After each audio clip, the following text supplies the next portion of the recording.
ధన్యులు. వారి భయభక్తులు కలిగి ఉన్నారు గనుకే వారి దగ్గరికి దేవదూత వెళ్ళటం, యేసు జన్మించిన ఆ శుభదినాన్ని వారికి పరిచయం చేయటం, వారి బెత్లెహేములో పుట్టాడని చెప్పాడా? దావీదు పట్టణంలో నేడు రక్షకుడు మీకు పుట్టి ఉన్నాడు అంటే దావీదు పట్టణానికి వారు వెళ్ళారు. దానికి ఇదేమి కానవాళ్ళు, ఒక శిశువు పొట్టి గుడ్డలతో చుట్టబడి ఒక తొట్టెలో పండుకొని పెట్టి ఉండుట మీరు చూసిరని వారితో చెప్పాను. యేసు అన్నాడు, నా తండ్రి చేత ఆకర్షింపబడితేనే గాని ఎవ్వరు నా ఎద్దకు రాలేరు అన్నాడు. దేవుని స్తోత్రం. యోహాను 6లో నిజముగా దేవుడు తండ్రి ఆకర్షించుకుని దూతలను పంపించి గొర్రెల కాపరుల్ని క్రీస్తును చూడగలిగే కన్నులు వారికి ఇచ్చాడు. దేవుని స్తోత్రం. వారు వెంటనే చూడండి, వెంటనే వారు వింటూనే ఉన్నారు. ఆ మాట వింటమే వింటాం. చూడండి, పరలోక సైన్య సమూహపు దూతలు ఆ దూతతో కూడా ఉండి సర్వోన్నతమైన స్థలములో దేవునికి మహిమయు ఆయనకు ఇష్టలైన మనుషులకు భూమి మీద సమాధానము కలుగును గాకని దేవునికి స్తోత్రాలు చేశారు. ఒక్క దూతను చూడగానే వీళ్ళు మిక్కిలి భయపడితే పరలోక సైన్య సమూహపు దూతలను కూడా వారు చూశాడు. వెంటనే వారిని చూశాడు. మొదట చదవండి. ఆ దూతలు స్తోత్రాలు చేయించు ఉండి తమ యొద్ద నుండి పరలోకానికి వెళ్ళిన తర్వాత ఆ గొర్రెల కాపర్లు జరిగిన ఈ కార్యమును ప్రభువు మనకి తెలియజేశాడు. మనం బెత్లెహేము వరకు నిజంగా రాత్రి వెంటనే వాళ్ళు వెళ్ళారు. దూతలు వెళ్ళాక వెళ్ళారు. వీళ్ళు ముందెళ్ళలేదు, కానీ తెల్లవారేకెళ్ళా. ఎప్పుడు వెళ్ళారు? దూతలు పరలోకానికి వెళ్ళిపోగానే వీళ్ళు జరిగిన ఈ కార్యం జరిగింది. నిజముగా దావీదు పట్టణంలో పుట్టాడు రక్షకుడు, శిశువట. యెషయా ప్రవచనం ఇవన్నీ గుర్తు వచ్చే ఉంటే వాళ్ళకి చూడాలని ఆశతో వారు వెళ్ళారు. దేవుని స్తోత్రం. ఒకరితో ఒకడు చెప్పుకొని త్వరగా వెళ్ళారట. త్వరగా అంటే ఎంత పరిగెత్తి వెళ్ళారు. పరిగెత్తుకున్నా త్వరగా అంటే తాయితీగా నడవలేదు వాళ్ళు. దేవుని స్తోత్రం. ఆశ గల ప్రాణాన్ని తృప్తిపరుస్తాడట. త్వరగా వెళ్ళి మరియను యోసేపును తొట్టెలో పండుకుని ఉన్న శిశువుని కూడా చూసారా లేదా?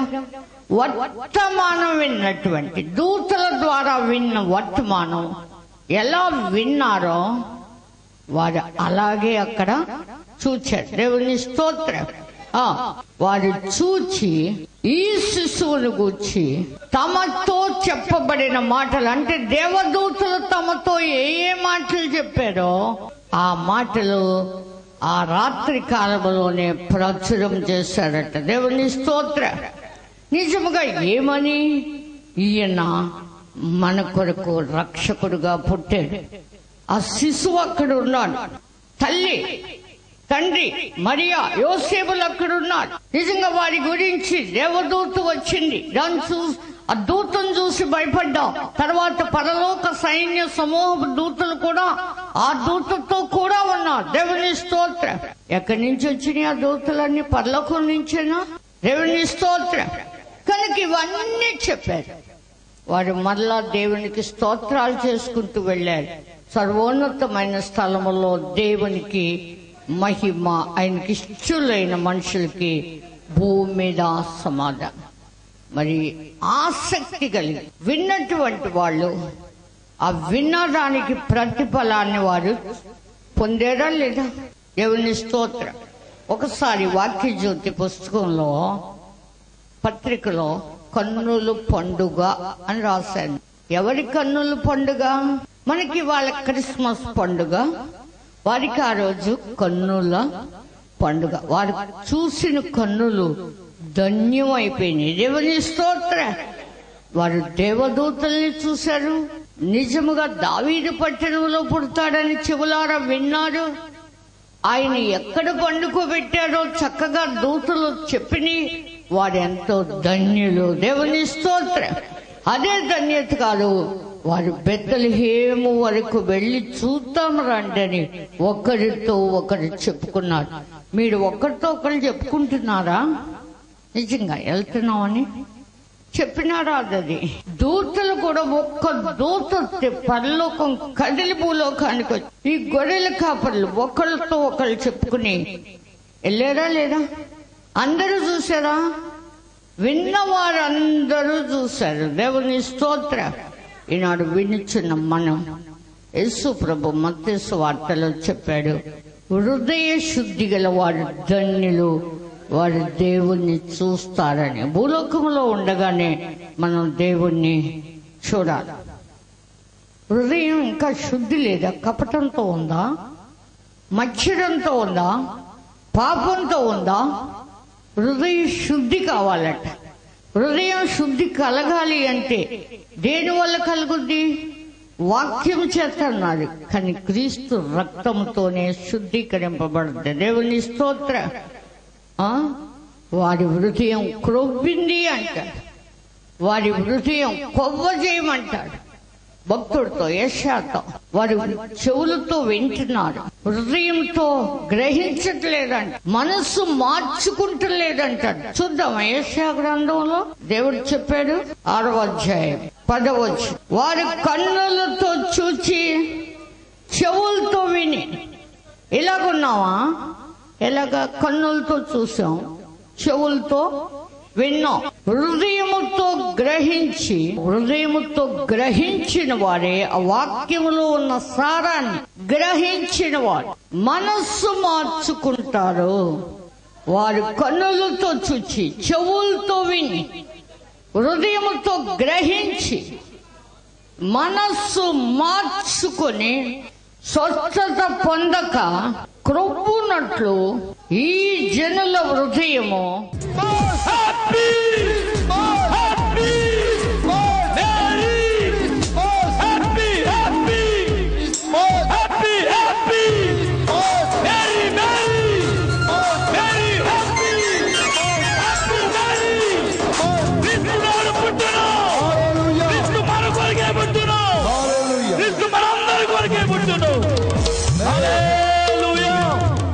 ప్రభు అయిన క్రీస్తుగా భూలోకములో జన్మించి జీవాహారం నేనే అని చెప్పావు, జీవజలము కూడా నీవే అని.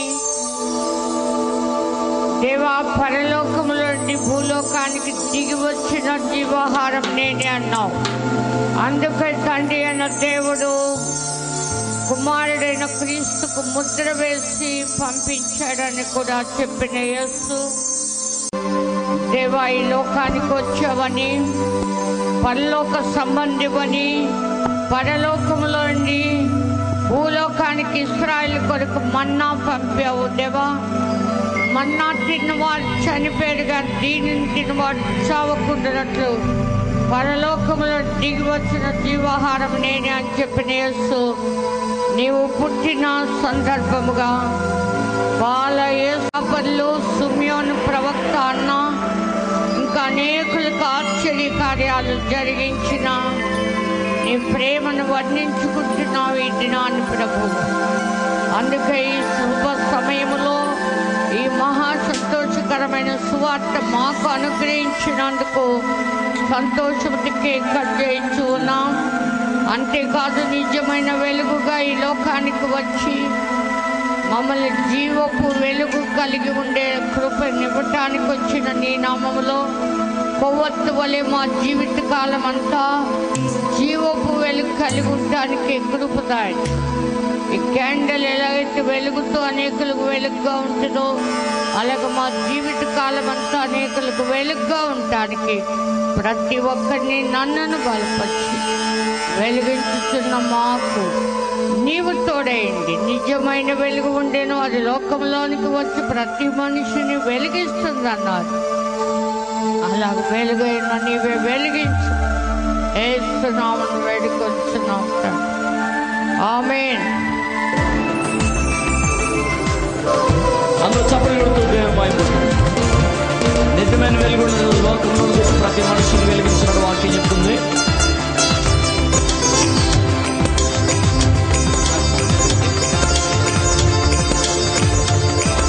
Happy happy Christmas, merry merry Christmas, happy happy Christmas, happy happy merry merry happy happy Christmas, merry happy Christmas. అందరూ చప్పట్లు కొడదాం, అందరూ కూడా చప్పట్లు కొడదాం. హ్యాపీ హ్యాపీ మేరీ అనొద్దన్నానా? హ్యాపీ అన్నప్పుడు క్రిస్మస్ అనాలి, మేరీ అన్నప్పుడు క్రిస్మస్ అనండి అంతే. నేను క్రిస్మస్ అన్నప్పుడు మీరు మేరీ అనండి, నేను క్రిస్మస్ అన్నప్పుడు మీరు హ్యాపీ అనండి. Happy happy happy Christmas, Christmas merry Christmas, happy happy happy Christmas, happy.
గొర్రెల కొరకు వచ్చావే సయ్యా,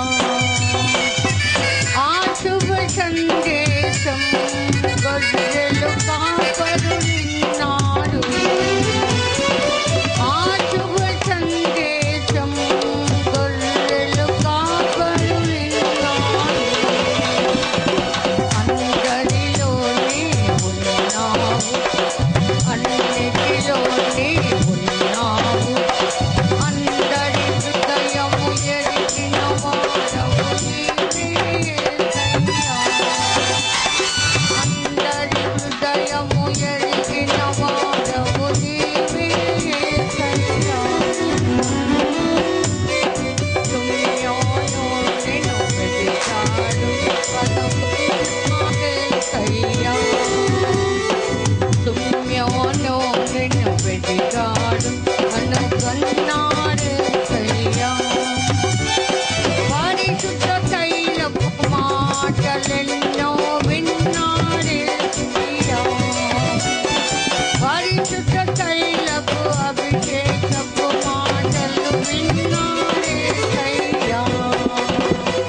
అందరిలోనే ఉన్నావు, అన్నిటిలోనే ఉన్నావు, అందరి హృదయము ఎరిగిన వాడవు నీవే సయ్యా, అందరి హృదయము ఎరిగిన వాడవు నీవే సయ్యా.